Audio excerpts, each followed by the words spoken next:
About what it means to love and be loved. You know, sometimes it's hard to accept love. In the same breath, it's hard to give love. We could do. What is the most important, thing that we can follow and be about? Jesus said, love the Lord your God with all your passion, with all your prayer, and with all your intelligence.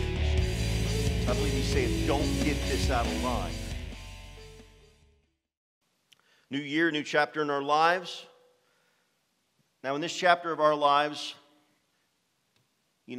some of us are going to have the same old struggles. I mean, just to be honest with you, it might be, the 5 may be gone and the 6 may be up, but those same old struggles from 2015, some of those same old battles, they might still be here, but you know what? You're going to have some new ones. You just will. It's going to happen. Some of us are still climbing the same mountain that we were a week ago back in 2015, and you know what? And yet some of us we're already starting up, the next one or the new one. Maybe some of you are still in the valley that you were stuck in at the end of the year, and maybe some of you have drugged yourself out and you're ready for the next challenge. You kind of hit that plateau or that good spot. But regardless of where you left 2015, I want to share 2 simple truths with you before we move forward. Number 1, you can't go back. You cannot go back. It's impossible. And the second, you can't change anything that happened.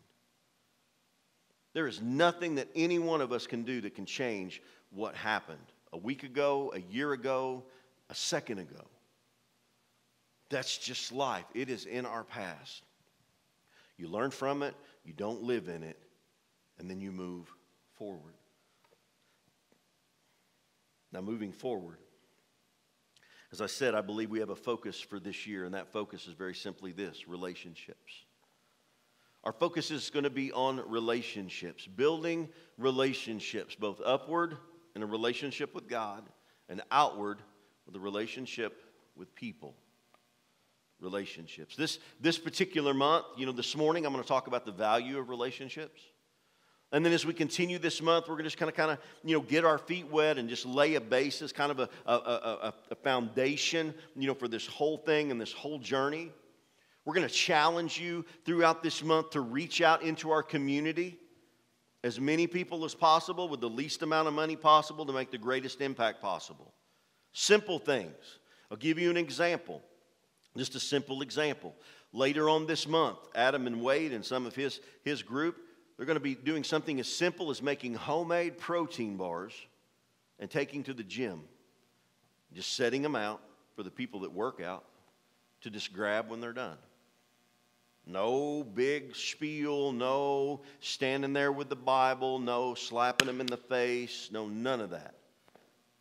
Compliments of Crosspoint Church. Have a blessed day.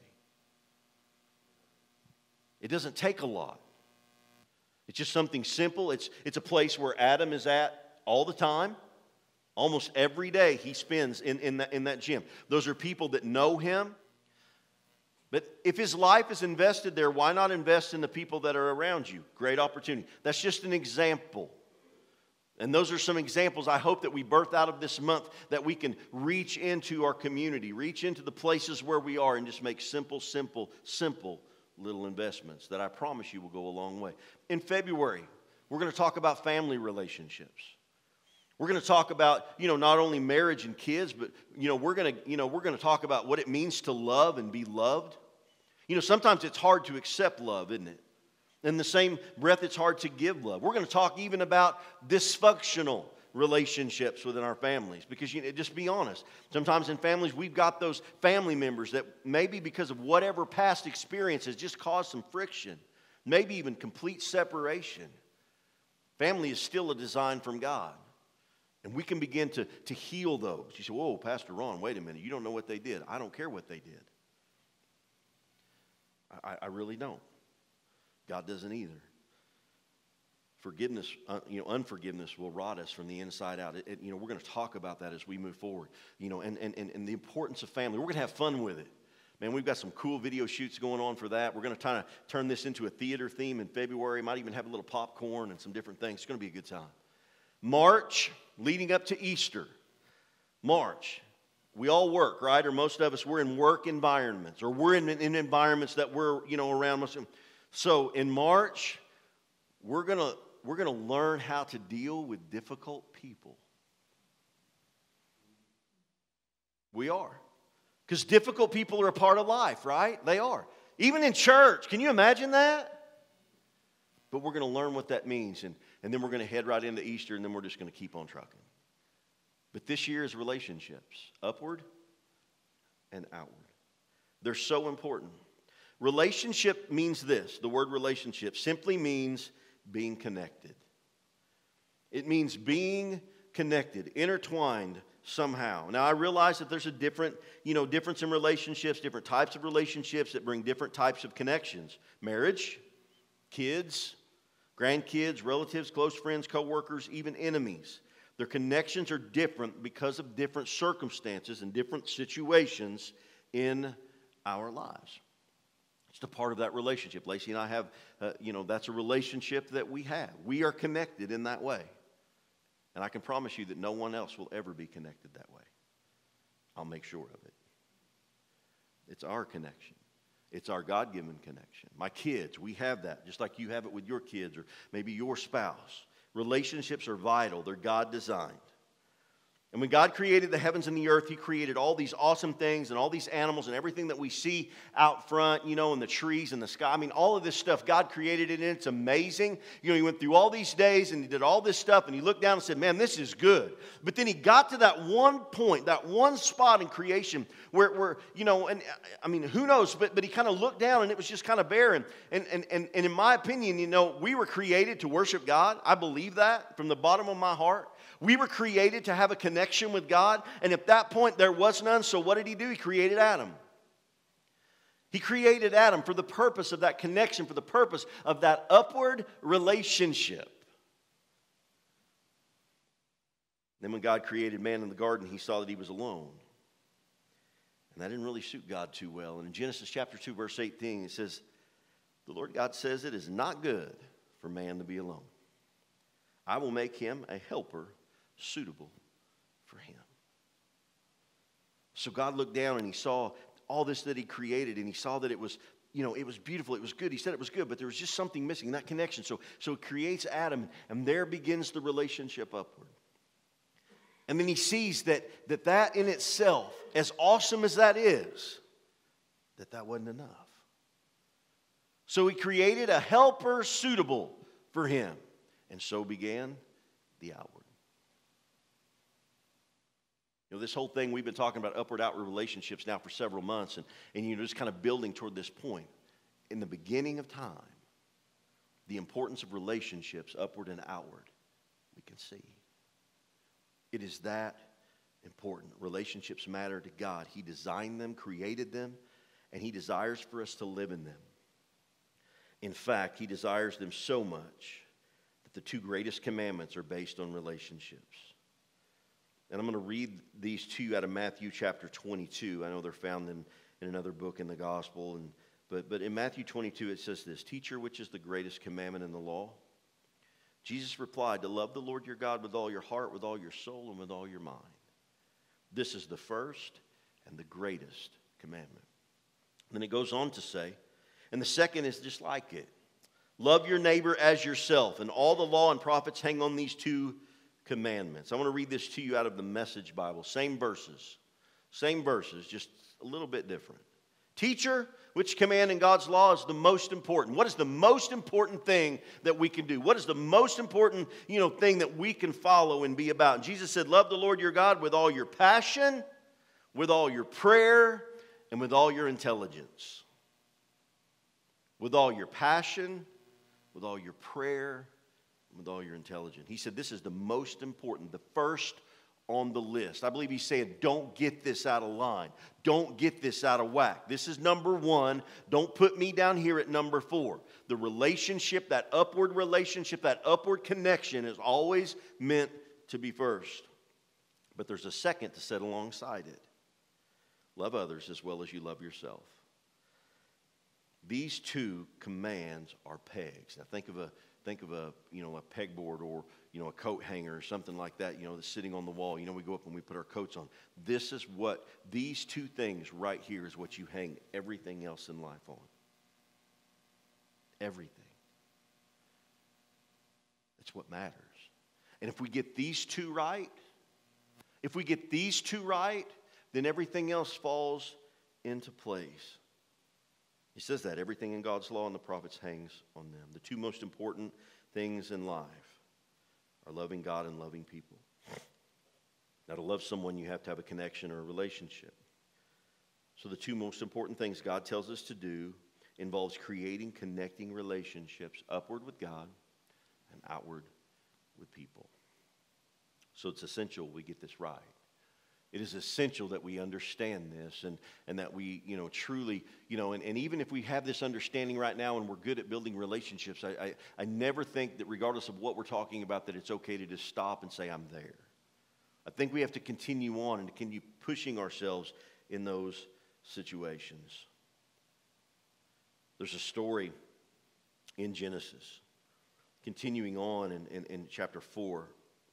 In a few verses there, I'll tell you this story. It says this: Adam, made love to his wife Eve, and she became pregnant and gave birth to Cain. And she said, with the help of the Lord, I have brought forth a man. And later she gave birth to his brother Abel. And now Abel kept flocks, and Cain worked the soil. And in the course of time, Cain brought some fruits of the soil as an offering to the Lord. And Abel also brought an offering, fat portions from some of the firstborn of his flock. The Lord looked with favor on Abel and his offering, verse 5. But on Cain and his offering, he did not look with favor. So Cain was very angry, and his face was now downcast. And then the Lord said to Cain, why are you angry? Why is your face downcast? Verse 7. If you do what is right, will you not be accepted? But if you do not do what is right, sin is crouching at your door. It desires to have you, but you must rule over it. Verse 8. Now Cain said to his brother Abel, let's go out to the field. And while they were in the field, Cain attacked his brother Abel and killed him. And then the Lord said to Cain, where's your brother Abel? I don't know, he said.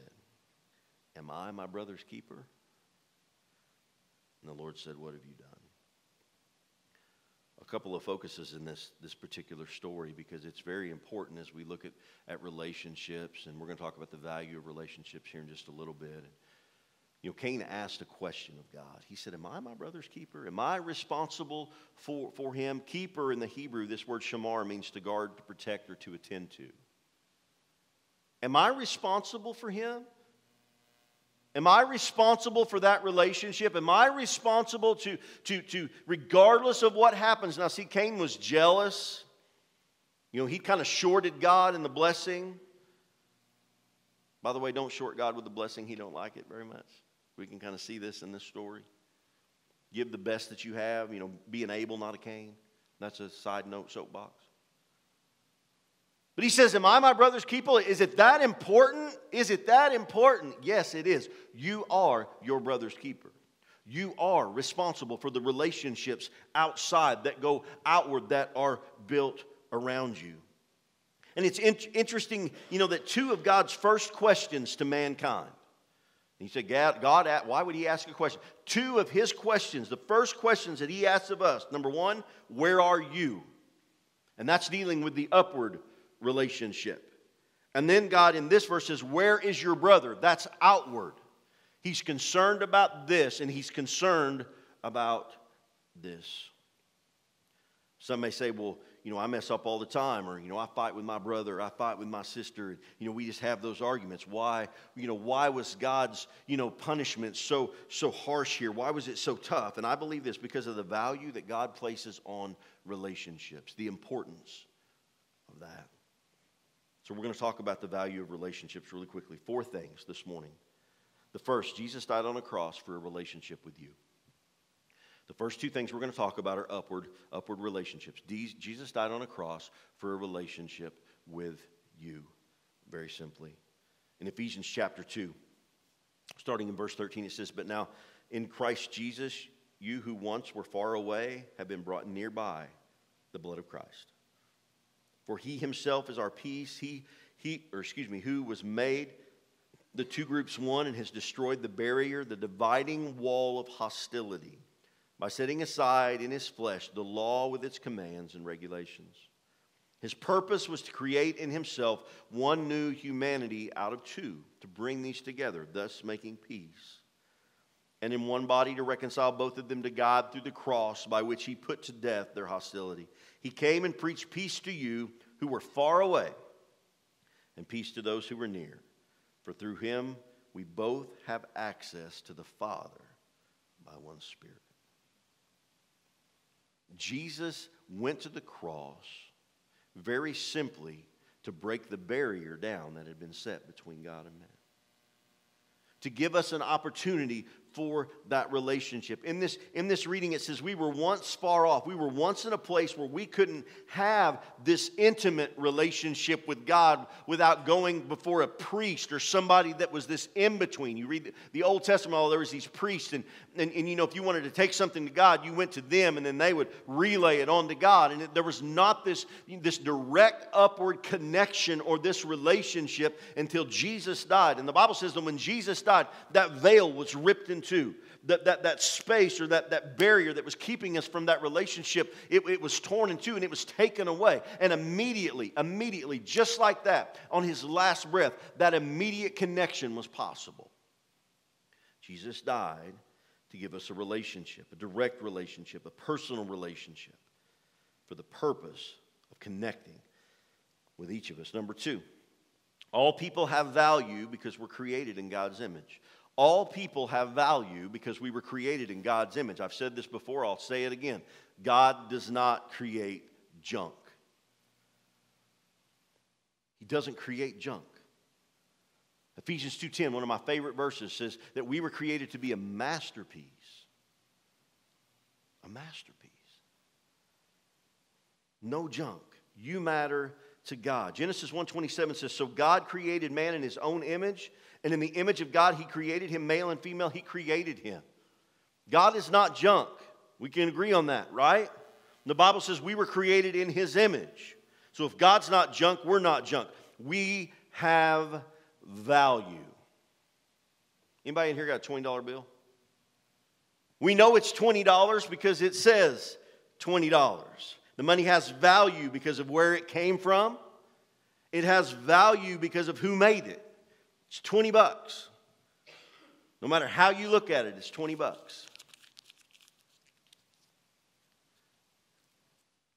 It's still $20. It's still $20. It's crumpled now. Sorry, I'll flatten it out as best I can. I hope you're not one of the people that likes that really crisp, snappy money, because it's gone now. It's still $20. It looks flawed, it looks crinkled, it looks crumpled, it's not crisp and flat. But it still has the same value. The wadding and the crumpling and all the stuff that is now appears to be, it doesn't matter. You could rip this thing in two, and I wouldn't. Put it back together with a piece of tape, make it look all, it's still worth $20. It still has a value of $20. People may be marred by sin. People may still be marred. Your life may have been crumpled, and you take the value of your life and who you are and what you made it to be, and maybe because of mistakes and maybe because of junk, maybe it's just been crumpled and wadded up. You still have value. You still have amazing value. Value that God gave you when he created you. And the junk in your life does not make junk out of your life, as long as God's in control of it. As long as he is in control. A masterpiece, we think about masterpieces, the Mona Lisa, different paintings, whatever. They all have value, but they all have flaws.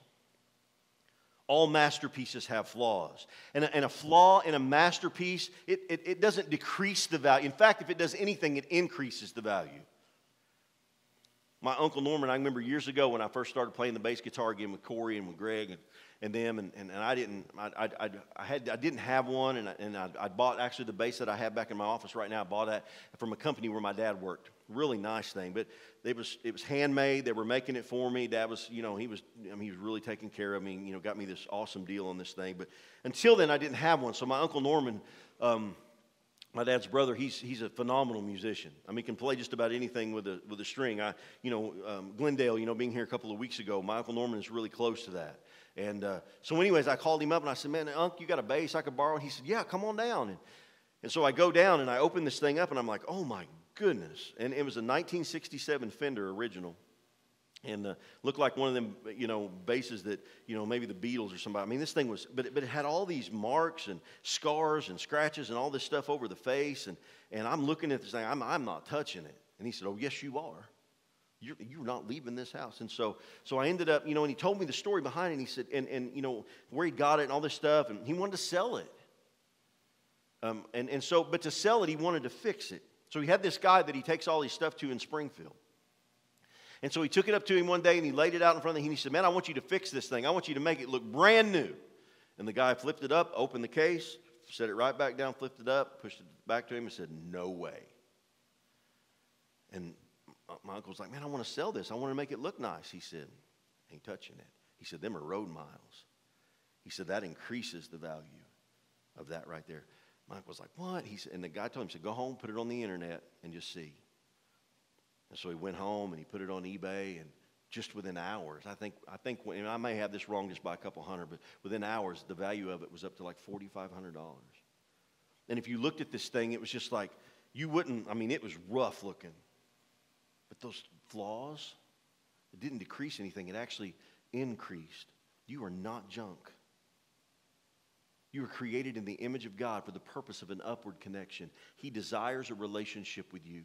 Regardless of the scarring, regardless of the crumpling, your value in His eyes and in His heart has not changed.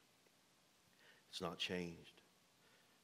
But unfortunately, I think as people, sometimes we think because of our past, our mistakes, that our value in God's eyes is diminished. Farthest thing from the truth. You mean something to Him, and He desires that connection. Number 3, let's talk about the outward for a minute. God created us to function at our best within the context of healthy relationships. God created us to function at our best in the context of healthy relationships, loving other people outwardly as we would want to be loved ourselves. The only time that God said it is not good is when He said it was not good for us to be alone. If you go back to that verse in Genesis chapter 2 and 18, He says, it is not good that man should be alone. He said it's not good. He looked down and He saw that. He said, man, I've got that connection, but there's more to this. There's got to be more. And He said it's not good. And so once again, He created Eve, and then everything, just went from there.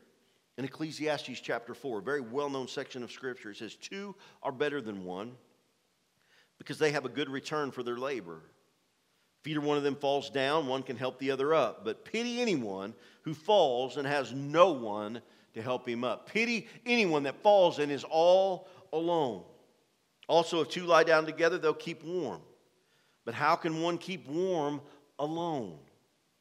Though one may be overpowered, 2 can defend themselves. A cord of 3 strands is not quickly broken. The importance of connection. It's just, man, there is strength in numbers. There's power in numbers. No one was meant to live life. No one was created to live life all by themselves. God's design. Friends matter. Connections matter. Relationships matter. Now, I get that sometimes it's easier for certain people to reach out and make those connections. I get that we have inverts and extroverts and those personalities. And I get that sometimes it's hard to just walk up and make new friends or walk up and start talking to people. And I understand. And some people, man, they can go start a best friend relationship with a tree.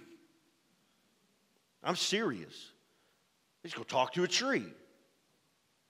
Or go into Walmart and, see some total stranger, and they're best friends in 5 minutes. I understand that there's some people that like that, but not everyone are. Some people just outgoing, carefree, talk to anybody. But, and maybe you go into like this massive panic attack just thinking about reaching out and making that connection. And I get that. I do. As outward as I am today, at one time in my life, it was just, and a lot of it had to do with my self-value that I placed on myself because of, other stuff that was going on in my life. But I was just like, man, I don't want that. They're going to think I'm weird, or they're going to think I'm bad, or they know all the junk that I've been doing, and they know this, and I'm not going to do it. So I just kind of inverted back into myself, and I kept from making those vital relationships that I believe God intended me to make during that time. It gets tough. It gets tough. Maybe honestly, I don't know, some of you today, maybe it's why and what's kept you from getting plugged into a connect group. Man, connect groups are important. You know, getting plugged into these relationships, they're so important and so vital. And I get it that it's tough. But you know, at one time in your life, you know what else was tough? Tying your shoes. At one time in your life, you couldn't tie your shoe. Your parents would really hope that you could tie your shoe quickly. And your teachers, you know. But it was hard, wasn't it? But you kept on and you kept on and you kept on. And eventually, you know, you got to where you could tie your shoe. Mom and dad didn't have to do it no more. Teachers didn't have to do it no more. Your best friend didn't have to do it no more. You could tie your shoe. You could do it. And you know, that's awesome. You know, it kept your shoelaces tied. It kept you from tripping over your shoelaces and falling on your face. It took a little bit of effort. It took a little bit of stepping out there and frustration, but you got it. It's kind of the same thing, somewhat. And if you don't get it the first time, don't stop. You know, if you're uncomfortable the first time, then so be it. You know what? Then try again and try again until eventually, you know, it just becomes a part of your life. You know, making those connections, even, you know, and I can promise you, if it feels uncomfortable, it probably means that it needs to happen. Sometimes it takes putting yourself out there, some effort. It takes being vulnerable. It even takes allowing yourself to be hurt from time to time. But the reality is this: loving people, connecting with people, having outward relationships with people is vital to you in your life. 2 are better than 1. 3 strands are not easily broken. That big of a deal. There are going to be times in your life where you're going to need people.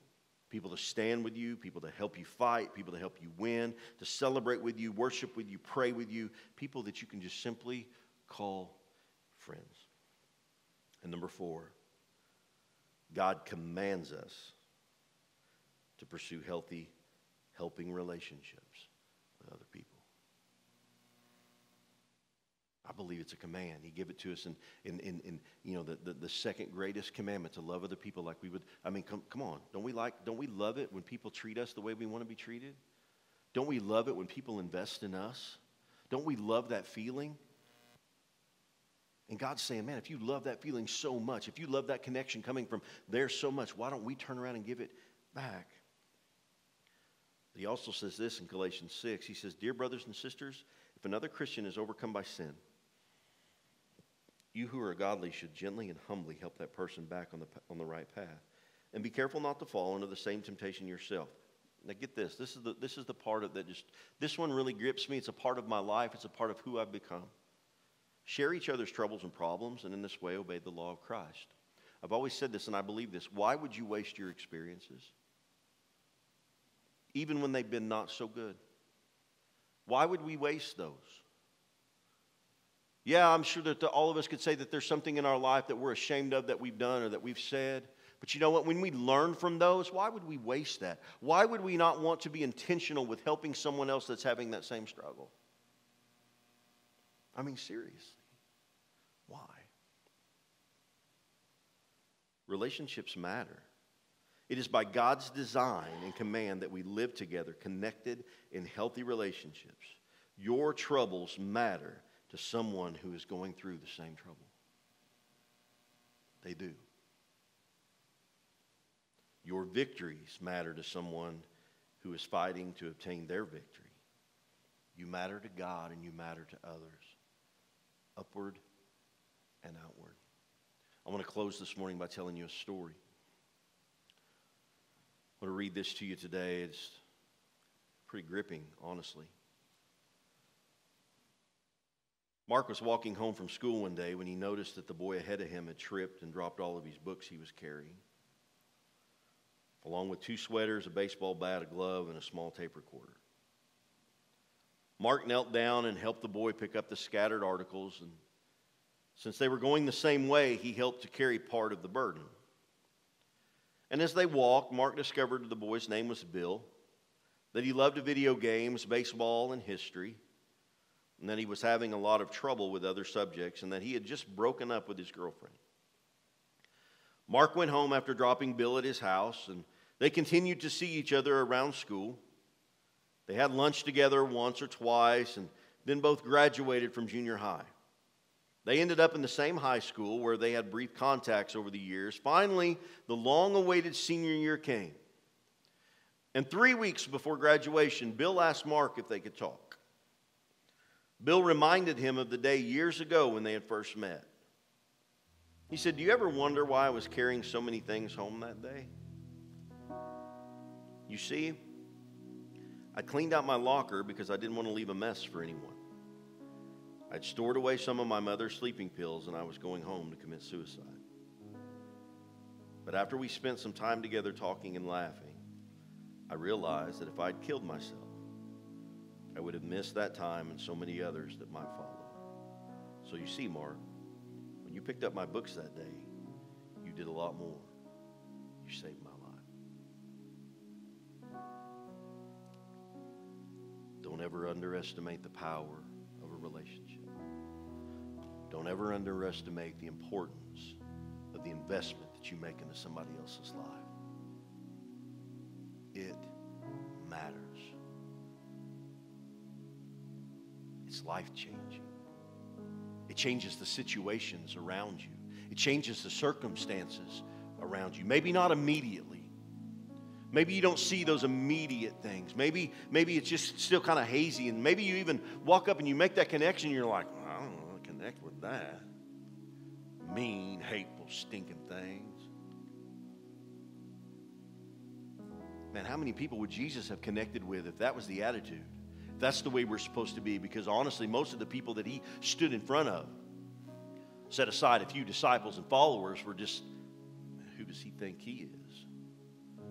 They were all high and mighty and righteous, thinking they were all this and that, and bad-mouthing him and calling him names and, wanting to kill him and all these different things. But yet he still loved them enough that he made the effort to connect with them outwardly. I sat in a building yesterday for about an hour with a gentleman. And up until that point, now we didn't really have, I didn't really know the man, honestly. I knew him and a little bit about him, and this, that, and the other, but not really. But he called, he said, "Can we talk?" And, up until that point, we'd had kind of a, or at least some situational things, it was kind of a friction-y relationship. He called and said, "Would you meet?" And I said, "Absolutely." And so I got in my car and I drove out. We immediately shook hands and smiled at each other. And we sit down in front of a little fire and a couple of chairs. And he began to share his heart and I began to share mine. And you know what? Some of those hearts connected. Some of that story connected. We could understand. And then some of it, we just had to sit there and disagree. But we were two grown adults sitting across from each other in a very professional and I believe biblical way.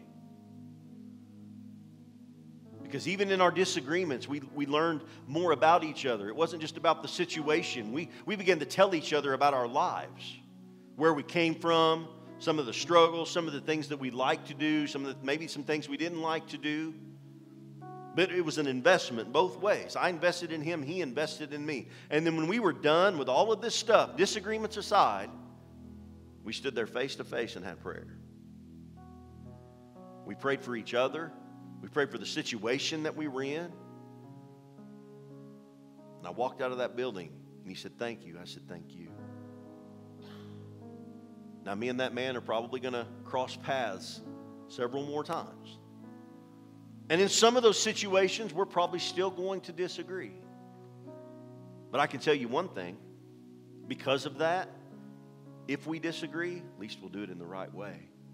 At least there's a respect for each other because there's an investment. There's a connection that was made. I truly believe it was a God thing. And so today, as we begin this journey of diving into relationships, the number one most important relationship that you will ever have and that God intended was that upward relationship with Him. Now, wherever you are in that today, whether it's non-existent, whether it's just a beginning in the journey, whether it's been for several years, this is what I truly believe deep inside of my heart. Wherever you're at, it can get better. wherever you're at, you can become closer. And it is up to you to work on that. It is up to you. It is. It's up to you. Now, we'll talk about the outward in a minute. That relationship, that connection, you were created to connect with God. It is what's inside of you. I'm going to ask you to do two things today. Number one, you begin your time of worship and prayer completely focused on your number one, and that's God. The upward relationship. God, how can I grow? God, what do I need to do more? God, how do I need to do this? God, are there some things that I need to change? God, are there some things that I need to get out of my life so I can have more of you? God, whatever that is, He commands us to love Him with everything that we are, to make that upward connection. And then the second thing is this. The second thing is to really open our minds to those outward connections. What if people loved people the way God asked us to? Have you ever just sit down and I thought about that a lot in the last couple of weeks as I was putting all this together. What if people truly loved other people the way God intended for us to? No excuses, no boundaries, no limitations, no special expectations, no guidelines, no dress codes, no skin color, no condemnations from a difference of opinion. Just simply loving people the way God asked us to love people. Can you imagine what would happen in our community, in our country, man, in the world? Can you imagine the change that would take place if Christians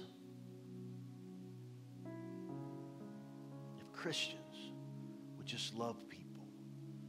If we would be so focused on making those connections that our eyes would be open to everything and to everyone, regardless of circumstances, regardless if they're crumpled and wadded up, and maybe other people don't see the same value, but God still does, and so should we.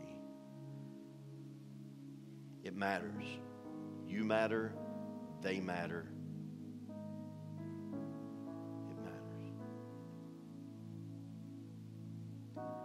He loved them so much, loved you so much, that He gave His life for us, for them. You are your brother's keeper. You are your brother's